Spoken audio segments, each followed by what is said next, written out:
भारत माता शिव शक्ति अवतार। आज है 20/5/2025। रिवाइज डेट है 21/12/1967। नष्टो मोहा बच्चे, तुम्हें घर को भी याद नहीं करना है। घर में जो बाप रहते हैं उनको याद करना है। घर ब्रह्म तत्व को सन्यासी याद करते हैं। तुमको तो शिव बाबा को याद करना है, दूसरा ना कोई। ओम नमः शिवाय। पतित पावन रूहानी बेहद का बाप बैठ समझाते हैं। बच्चे समझते हैं कि बेहद का बाप परमपिता निराकार ही कहेंगे। वो तो पावन ही है, एक को ही याद करते हैं। याद करने का पात्र है ही एक। विष्णु को भी याद करने की दरकार नहीं है। बुद्धि से समझा जाता है कि जो लक्ष्मी नारायण थे वो पुनर्जन्म लेकर पतित ही बन चुके हैं। बच्चों की बुद्धि में सारा आदि मध्य अंत का ज्ञान है। बच्चे जानते हैं कि सिवाय पतित पावन बाप के यह ज्ञान कोई दे ही नहीं सकता। अभी तुम पुरुषार्थ करते हो मुक्ति जीवन मुक्ति का। वहाँ तो मुक्ति से उतरकर जीवन मुक्ति में जाते हैं। कौन? लक्ष्मी नारायण सो ही फिर पूरे 84 जन्म लेते हैं। चक्र को तो अभी समझ गए हो ना। बाप ने समझाया कि एक तो है ईश्वरीय मत, दूसरी है आसुरी मत। देवताएं मत तो कोई दे नहीं सकते। देवताएं है ही कहाँ पर जो कि मत दे। देवताई मत यहाँ पर मिल नहीं सकती। बाकी तो मानव मत ही कहेंगे। मानव मत से बच्चे समझते हैं कि नीचे ही उतरते आते हैं।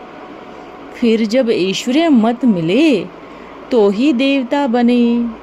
जैसे यहाँ पर असुरों की मत चलती है वैसे ही वहाँ पर देवताओं की मत चलती है।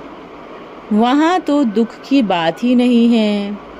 शास्त्रों में तो बातें लिख दी हैं कि कृष्ण को कंस का डर था।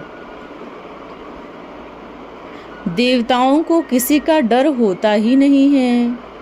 देवताओं को किसी का डर होता है क्या? नहीं।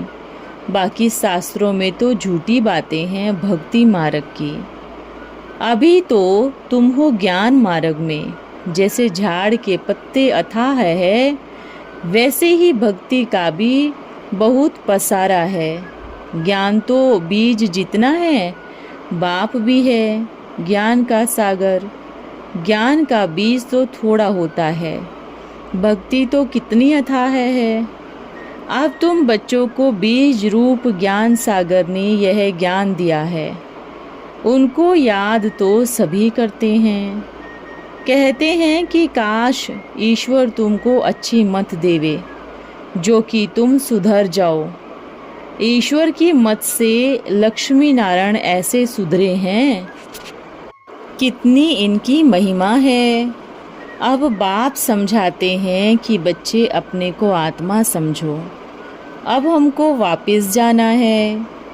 पतित आत्माएं तो जा न सके। बाप कहते हैं याद से ही तुम्हारे पाप कटेंगे।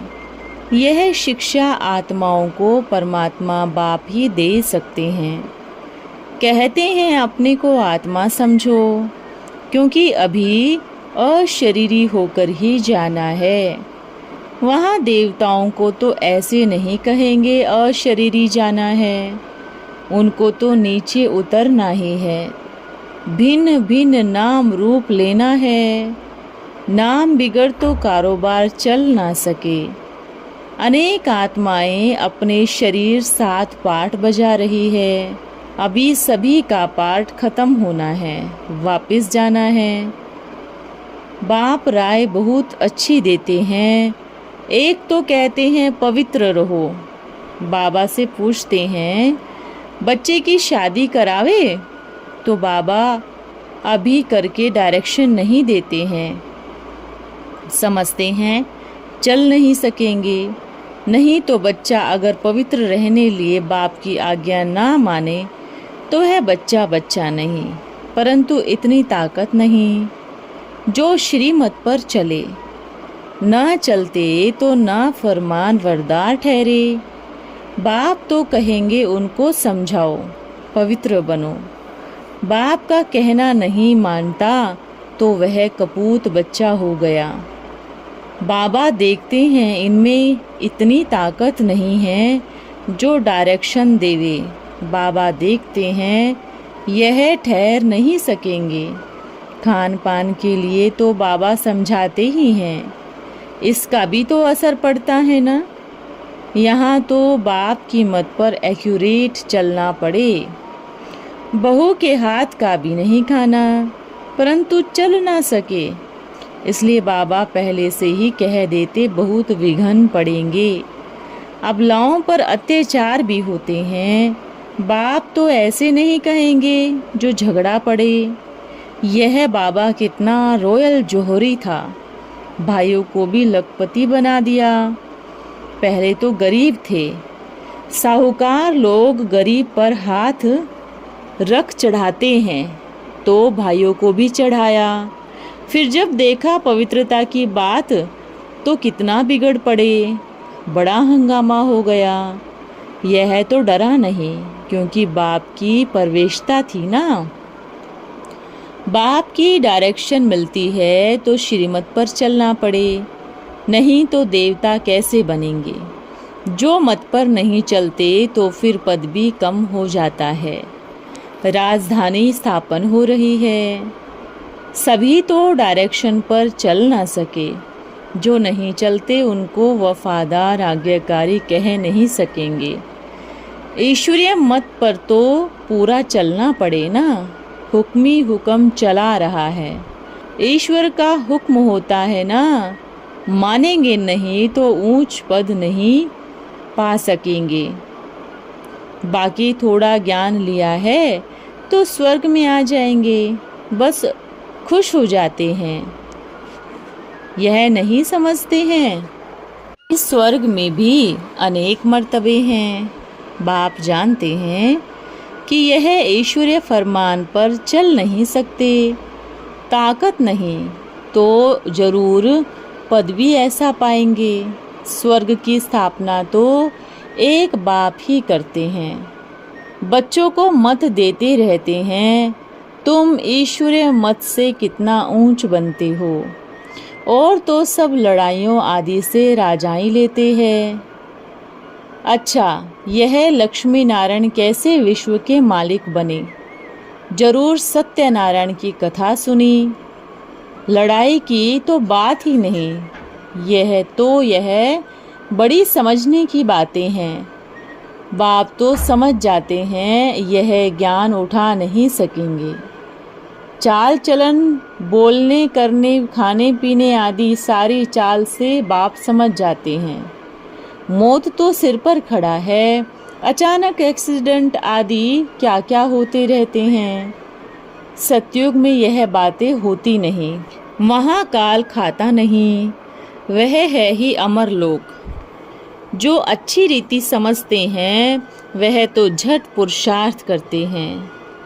कहाँ बाप की अवज्ञा ना हो। अज्ञान काल में तो कोई बच्चा ऐसे सपूत होता है जो बाप को भी थप्पड़ लगा देते हैं, शूट भी कर देते हैं। वहाँ तो ऐसी बात होती नहीं। यहाँ है ही आसुरी स्वभाव वाले, वहाँ है दैवी स्वभाव वाले। पारलौकिक बाप के बन गए तो फिर लौकिक को कुछ न दे सके। शादी कराने का भी असर तो पड़ जाता है ना, क्योंकि हाथ डालते हैं। वह काम चिता पर बैठ आदि मध्य अंत दुख पाएंगे। फिर माँ बाप दोनों फंस पड़ते हैं। यह ज्ञान की बातें बड़ी महीन हैं। थोड़े में ही खुश नहीं होना है। मनुष्यों पास तो करोड़ों रुपए हैं, पदमपति भी हैं। वह सब है अल्पकाल का। तुम तो 21 जन्मों के लिए पदमपति बनते हो। वह तो है आज, कल अचानक मर जाए। फिर क्या होगा? कुछ भी नहीं।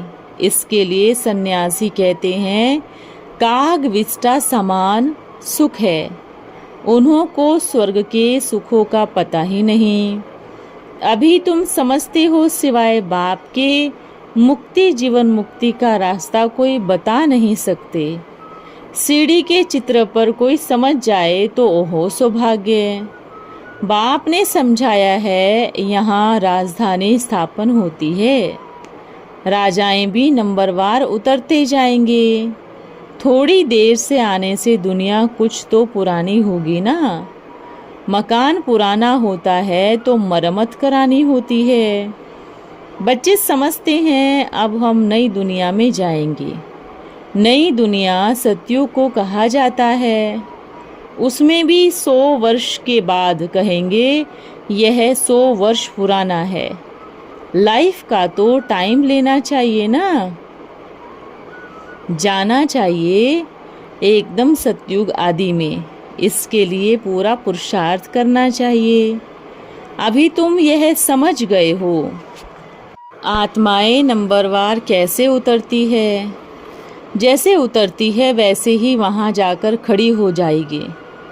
जैसे चंद्रमा स्टार आदि भी आकाश तत्वों में खड़े हैं ना, किसी आधार पर है क्या, वैसे आत्माएं भी महतत्व में खड़ी हो जाती है।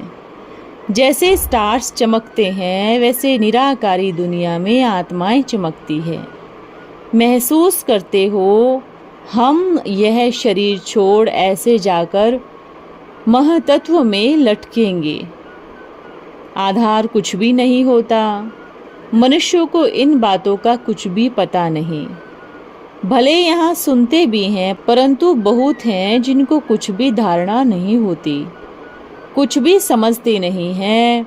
उनके लिए जैसे यह फ्रेंच बोली है। भक्ति मार्ग वाले भी तुम्हारे पास ऐसे आएंगे, कुछ भी समझेंगे नहीं। भक्ति ही याद आती रहेगी क्योंकि उसमें भव का है। इसमें तो शांत में रहना है, अपने बाप को याद करना है, स्वधर्म में टिकना है। आत्मा का स्वधर्म शांत। अब शांति धाम तो वह ठहरा ना। यहाँ तो शांति होती नहीं, यहाँ तो कर्म करना पड़ता है। सतयुग में तुम्हारा विकर्म नहीं बनता क्योंकि रावण नहीं है, देह अभिमान होता नहीं। यहाँ तो देह अभिमान में आकर कैसे उल्टे काम करते हैं, यह नॉलेज है। इसमें एक तो पवित्र भी रहना पड़े। कोई तो भले पवित्र भी रहते हैं परंतु नॉलेज बुद्धि में बैठती नहीं जो समझा सके। कुमारियाँ हैं, पवित्र तो हैं, कोई की बुद्धि में बिल्कुल बैठता ही नहीं। नंबरवार दर्जे तो होते हैं ना। बाप से आकर मिलते हैं तो बाबा समझ जाते हैं यह साधारण बच्चा है, बुद्धि इतनी चमत्कारी नहीं है, तो पद भी ऐसे ही पाएंगे साधारण। बाप कहते हैं कोई भी अपवित्र का काम कायदे के विरुद्ध नहीं करना है। बुद्धि में याद रखो हमको तो अब वापस जाना है। 84 का चक्र पूरा हुआ, शरीर भी पुराना है। हम आत्मा जैसे अशरीरी आए थे अब वैसे ही जाना है। पावन बनना है योग बल से, नहीं बनेंगे तो फिर सजा खानी पड़ेगी। इस समय सबकी वानप्रस्थ अवस्था है। भक्ति मार्ग में पुरुषार्थ करने वाले जीवन मुक्ति धाम तो जा न सके। पतित पावन सदगति दाता एक बाप ही है। यह तो अभी है रो रो नर्क। बच्चे का शादी करवाना माना रो रो नर्क में धकेलना। समझना है इसमें हम मदद करता हूँ, यह पाप चढ़ता है। पापात्मा बन जाता हूँ, बुद्धि से काम कर लेना चाहिए। मुरली में खबरदार रहने की तो ये सब बातें आती है। कोई पाप किया तो वह 100 गुना हो जाता है। ज्ञान में आकर कोई ऐसा पाप करे बच्चे को खुश करने तो दोष आ जाता है। यह है किसको खून करना। बुद्धि में नहीं आता है कि काम कटारी से तो एक दो का खून करेंगे। इसमें बहुत सहन भी करना पड़ता है। बाप सुनते हैं तो बाप को तरस भी आता है। औरों को भी सावधान करने बाबा समझाते हैं। अपने हाथों से बच्चों को खून नहीं करना। बाबा से पूछेंगे तो बाबा कहेंगे भले कराओ। ज्ञानवान खुद समझते हैं और समझ भी सकते हैं। वह कब पूछेंगे नहीं। बच्चियों की तो शादी करानी ही है। आप ही जाकर डुबोते हैं तो उनको तो कराना ही पड़े। बच्चा तो भले खराब हो जाए, उनका ख्याल नहीं रहेगा। मंजिल बड़ी ऊंची है। टीचर को स्टूडेंट अच्छे वही लगेंगे जो अच्छे मार्क्स से पास होते हैं। बहुत स्टूडेंट फेल हो गए तो आबरू ही चली जाए। यह तो बाप कहते हैं, मैं कल्प कल्प आकर बच्चों को समझाता हूँ। कल्प कल्प पुरुषार्थ अनुसार जो पद पाया है वह ही पाएंगे। बाप समझा देते हैं, कोई भी पाप नहीं करना, नहीं तो दंड चढ़ता ही रहेगा। मंजिल है, बहुत हैं जो कुछ भी समझते नहीं, जैसे पिंजरे में आकर फंसे हैं। कितने आश्चर्यवत कथनती सुनंती भागंती हो गए। माया के पास जाते हैं तो माया खातरी बहुत करती है। जैसे हिंदू से क्रिश्चियन बनाते हैं तो वह खातरी करते हैं ना। वह भी माया के बनते तो माया सुख बहुत देती है। माया भी कम थोड़ी ही है, बड़ी शक्तिवान है। बाप को ऑलमाइटी करते हैं, परंतु माया भी ऑलमाइटी है। एकदम रो रो नरक में धकेल देती है। वह भी कम शक्तिवान नहीं है। मैं इनसे सर्वशक्तिवान हूँ, वह मेरे से सर्वशक्तिवान है। माया के तरफ जाने से वह जैसे रावण धर्म के बन जाते हैं। तुम इस धर्म में कितना सुख उठाते हो, तुम्हारे कितनी खातरी होती है। तो बाप समझाते हैं, ऐसी भूले मत करो, ये पद भ्रष्ट हो जाएगा। अच्छे बच्चे बहुत मेहनत करते हैं सर्विस में, समझाते समझाते गला ही घुट जाता है, तभी भी सर्विस को छोड़ते नहीं। हमको तो सर्विस कर भारत को स्वर्ग तो बनाना ही है ना। यह बाबा ने ड्यूटी दी है। बेसमझ को बाप कितना समझदार बनाते हैं। उनके श्रीमत से कितना ऊंच बनना है। टाइम है बाकी थोड़ा। विनाश के समय तो ज्ञान उठा नहीं सकेंगे। जो पक्के होते हैं उनके लिए मिरवा मौत मलू का शिकार। सर्विसेबल बच्चे ही बाबा को याद पड़ते हैं। जो बहुतों को आप समान बनाते हैं उनको ही अतीन्द्रिय सुख रहता है। कोई भी मित्र संबंधी आदि याद नहीं पड़ते। आप में मर गई दुनिया। बाबा को फॉलो करने वाले कब दुनियावी बातें पूछेंगे भी नहीं। बाबा समझ जाते हैं। बाप समझाते तो बहुत सहज हैं। नरकवासी से स्वर्गवासी बनना, नरकवासी से फिर दिल बिल्कुल हट जानी चाहिए। कोई तो और ही बहुत संबंध जुटा देते हैं, बहुत फर्क रहता है। बाबा से पूछे तो बाबा झट बताएंगे, इस हालत में तुम्हारा शरीर छूट जाए तो साधारण प्रजा में जाएंगे। बाप समझ जाते हैं यह सीढ़ी चढ़ न सके। तुमको याद करना है शिव बाबा को, घर को भी याद नहीं करना। घर में जो बाप रहते हैं उनको याद करना है। घर ब्रह्म तत्व को सन्यासी याद करते हैं। तुमको तो शिव बाबा को याद करना है, दूसरा ना कोई। मेहनत करते रहे तब वह अवस्था होगी। तुम्हारे ऊपर अभी बृहस्पति की दशा है। बृहस्पति तो बाप है ना, मनुष्य सृष्टि का बीज रूप बृहस्पति, इनको बृहस्पति कहा जाता है। तुम्हारे पर भी दशाएं फिरती रहती है। राहु की दशा बैठने से विकार में गिर पड़ते हैं। यह तो बहुत भारी कमाई है। कोई भरतू हाथ जाते हैं। जो अच्छी रीति पढ़ेंगे तो कहेंगे बृहस्पति की दशा है। राहु की दशा गिरा देती है। बाप सभी बातें समझाते रहते हैं, पूछने की भी दरकार नहीं रहती। क्या पूछेंगे। परंतु कई बच्चे कुछ भी जानते नहीं हैं, इसलिए बाबा ने समझाया था, जो रचता और रचना के आदि मध्यांत को नहीं जानते वह इडियट है। यह नॉलेज समझाने लिए कितने बड़े बड़े म्यूज़ियम आदि बनते रहते हैं, खर्चा तो होता है ना। हिम्मते मर्दा मददे बेहद का बाप, गायन भी है, सावन शाह की हुंडी संवारेंगे, यह सांवरा है ना, वह तो एवर गोरा है। मुसाफिर अथवा माशुक भी देखो कैसा है, आकर सभी को गोरा बना देते हैं। देवताओं को देखो नेचुरल खूबसूरती कैसी है, नेचुरल ब्यूटी रहती है। 5 तत्व भी प्योर बन जाते हैं। अभी तो तत्व भी तमो प्रधान हैं, कितने उपद्रव रहते हैं। सतयुग में दुख की बात ही नहीं, रोने की बात ही नहीं। बाप भी कहते हैं तुमको रोने का ना है, जो रोएंगे सो खोएंगे, इसमें तो नष्टो मोहा होना है। अच्छा, ओम नमः शिवाय। प्रत्यक्ष फल के अधिकारी भव। गायन है, पांडवों ने तीर मारा और जल निकला, अर्थात पुरुषार्थ किया और फल निकला। अब अपने साधनों व अपने प्रति समय व संपत्ति का त्याग करो, तब यह प्रत्यक्ष फल का भाग्य प्राप्त कर सकेंगे। ओम नमः शिवाय।